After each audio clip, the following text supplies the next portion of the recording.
Well, howdy, howdy, howdy. Nearly Senior Citizen here. Greetings, boys, girls, and all of our non-binary friends, and welcome to this, a brand new day. Yes, indeed, a brand new day. Thumbs up for that. A very good thing. I enjoy waking up.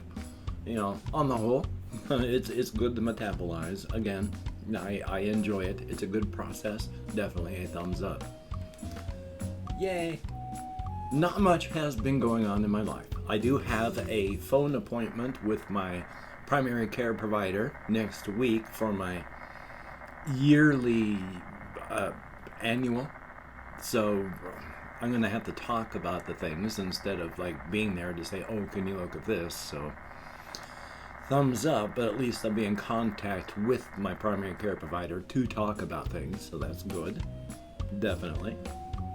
And then in mid-November, I have my appointment to have my colonoscopy, and hopefully we won't have too much to clip out of my insides. I'd like to be clear, I do worry that if my eventual fate is to be taken out by, stomach cancers, not stomach, that's up here, but lower intestinal tract cancers, since I've had precancerous polyps removed, and the last time I had 20 varied in size but quite large polyps that were removed. And normally you don't feel it when you have a colonoscopy and they clip stuff out.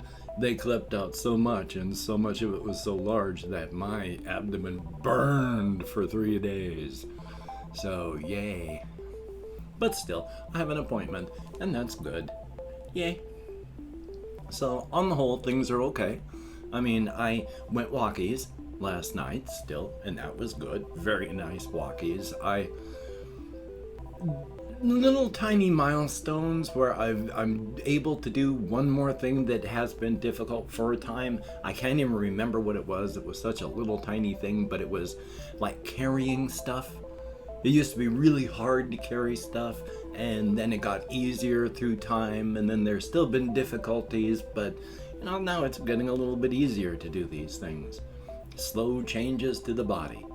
I'm not going out and massively working out, but you should be doing about 120 minutes of moderate exercise a week.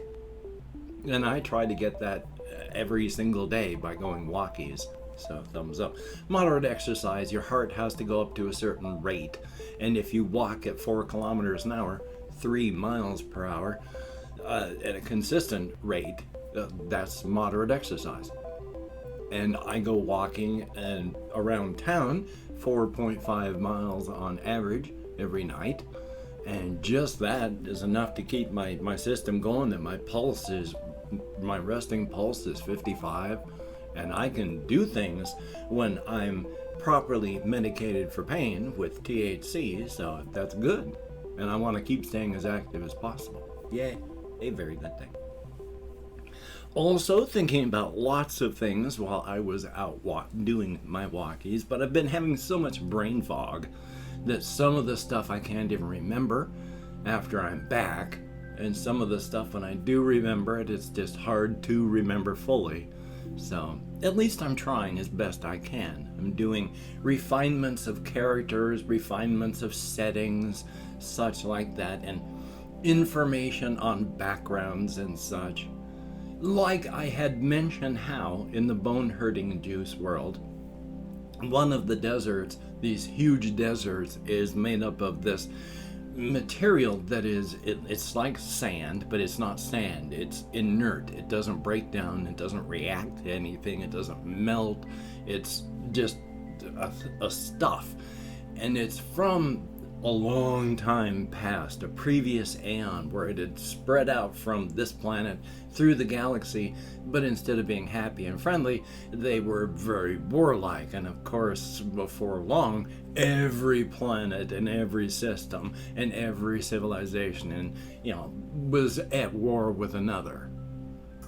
But this one of them figured out how to use the effects of another alloy on one of the bigger ones, and were able to super stress it, and then it would condense down into a thicker, more stable crystalline structure, which is not good because your properties change, and when you become crystalline, and if you're supposed to be somewhat malleable in your job and you're suddenly very rigid and unmoving and your attributes have changed, that's bad. Things stop working, and they also continue super stressing once it reaches that state, and then bam, they break down into these smaller, half of a grain of sand sized, six-sided faced, little spheres, hexagonal faced spheres,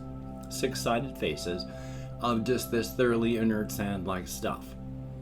But once the genie is out of the bottle, it doesn't go back in. You can't get the cat back in the sack. You can't put the worms back in the can. Once the knowledge is out, it's out there. And so, as one part of the galactic civilization went dark when they figured out how to destroy that exotic alloy, of course the knowledge eventually, bam, another one was attacked, and bam, another one fell. And then no one was able to rebuild, because to make this alloy, you need to be able to make this alloy. But you can't make this alloy anymore because the war has destroyed the ability to make that stuff. So everything just collapsed entirely. And that was just so that I could say, hey, there's a desert here. But now I've got an entire setting and such that fits into a full, cosmic, not cosmic, space opera type setting, just to explain a desert. So still working on things like that, still trying to be as creative as possible, still actually working on the characters that I'm having for the bone-hurting Juice World stuff. More thinking, of course, about what's going on with the 10th Aeon peoples and the possibility of still using this for the story or not. I kind of like the idea of the 10th Aeon turning out to be a threat, and especially in the idea that I've got, they locate this area that Satyr, one of the cosmic horrors, has let them know that there's something there. And when they go there, they discover, that they had their ability to manipulate time was so strong that they were able to use it casually. And as they continued to go through this 40+ million year old facility that they have discovered by going to the coordinates given to them, it's like it looks perfect for everything that they've ever found. But they're able to find a mapping set. I mean, perfect. It just looks like it was built that day. And they're able to find a mapping thing that shows how big this particular area that they're in. And it shows that it's easily larger than Washington State, not just in, surface area this way, but large cube. And it's filled with all of these chambers, and inside of all of these chambers are all of these cubes, and inside of all of these cubes are members of a species in their billions in all of the levels and chambers and cubes, just held in perfect isolation. The 10th Aeon didn't travel up and out, they just put themselves into a time stasis.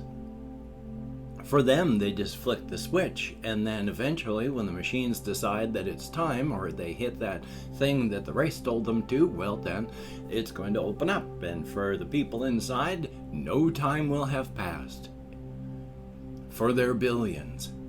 So what does that mean for the rest of the world? So that's an idea I'm working on. Hopefully it's going to come up with something. If I don't like it, then I'm just going to have to toss it out, but it's interesting to think about nonetheless. Also, I thought I'd talk about this one because it was kind of cool the other day when I went out walkies.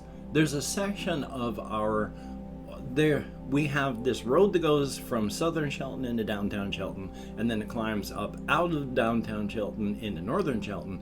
And even though the road's same road, it hits town and turns into just town. So it's an old Olympic highway, same road, but it hits town and bursts into just city roads. but I was walking along Old Olympic Highway from southern Shelton into downtown Shelton, and maybe 6, 7, 8, 9 months ago, I'd been walking along there, heard a scrabbling sound in a tree, thought it would be a squirrel, turned my head to look, and was looking eye to eye into a raccoon that was climbing up a tree. And we just looked at each other, and I went, "Hey, hello," and then I walked away. As I was walking along a different section of that road, but in the largely same section, the same block area, they have a fence to keep you from falling off the edge, or if you have a car crash into it, hopefully slow you down a bit. There's a huge section of that fence, not huge, like 10, 15 feet, where it's been lifted and semi-repaired without really being repaired, but a car flew through it and slammed into some trees, and it immediately starts falling and going down, so they did some major damage to their vehicle. Point being, though, up on top of this fence as I'm walking by, there was this big old possum, and it was just standing up there and not moving because I was walking by.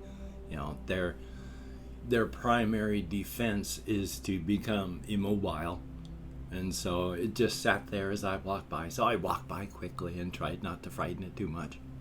So that was cool too. I appreciate animals a whole lot more now in my older age. Thumbs up for that.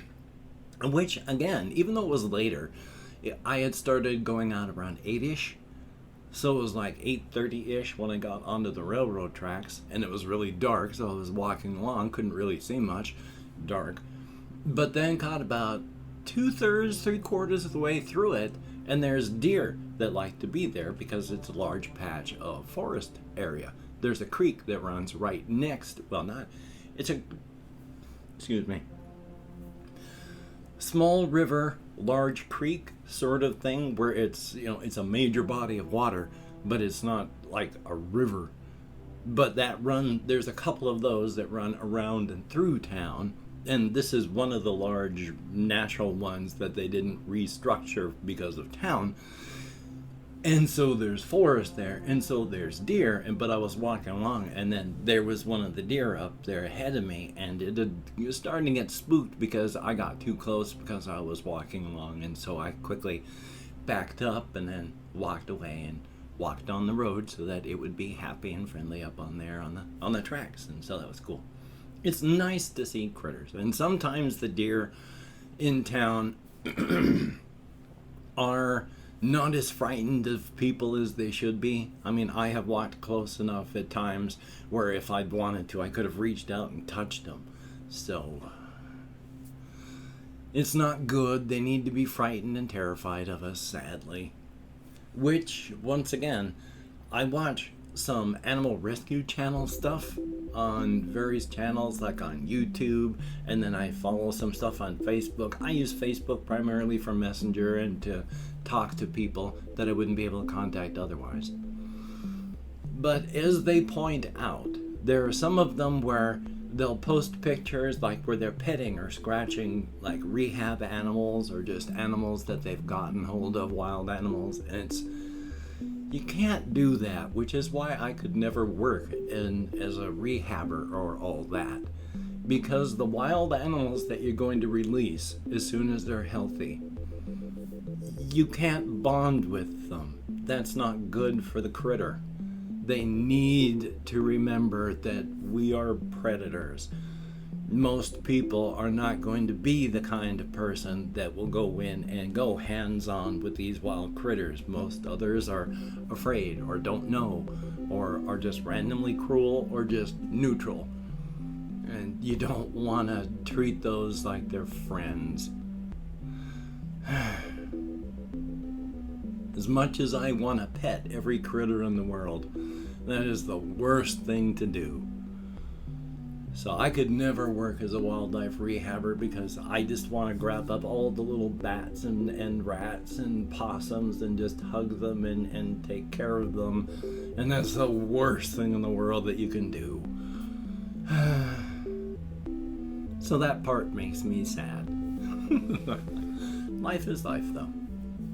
And I've opened up 24 hours worth of comments in my community tab. Going to go through and thank 20 to 25 people for having left me a comment. If I mispronounce the username, no disrespect is intended. I'm an American English speaker, and even though I can't American Sign Language, well, my depression, fibro, brain fog, I've been struggling through so much lately. It's sometimes amazing that I remember my own name. Hokey smokes.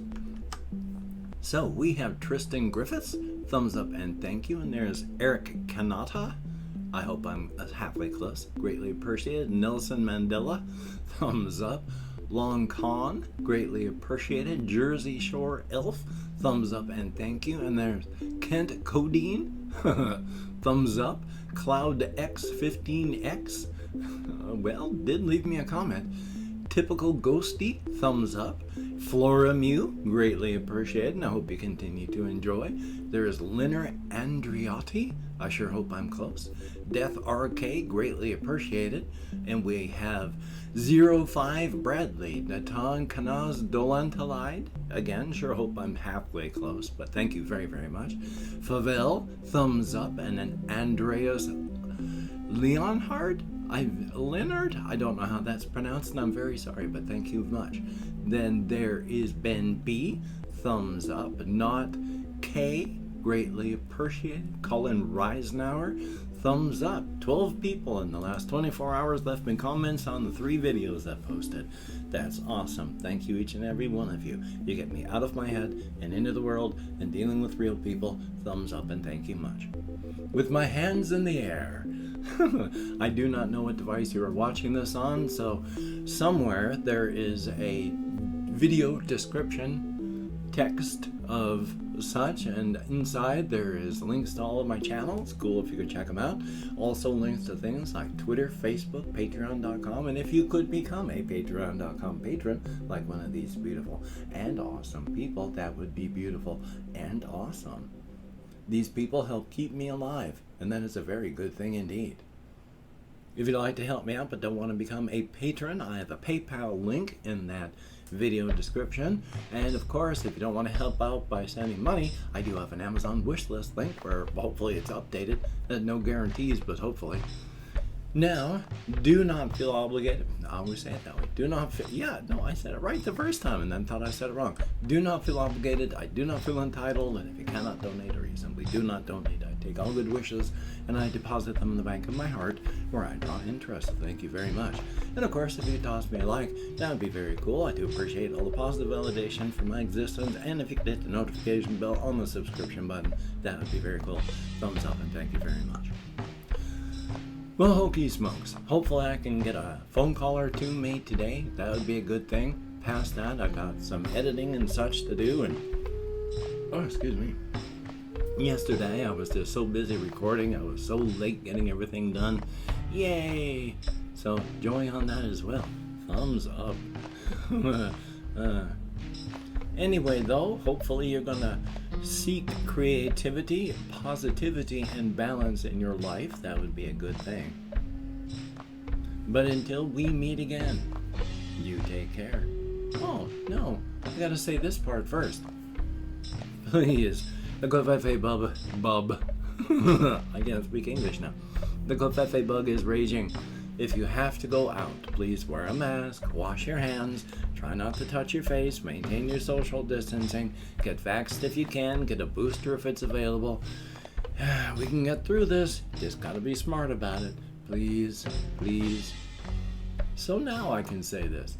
You take care. Have a great day today. I will see you on the flip side, and that is, quite frankly, in my book, a very good thing.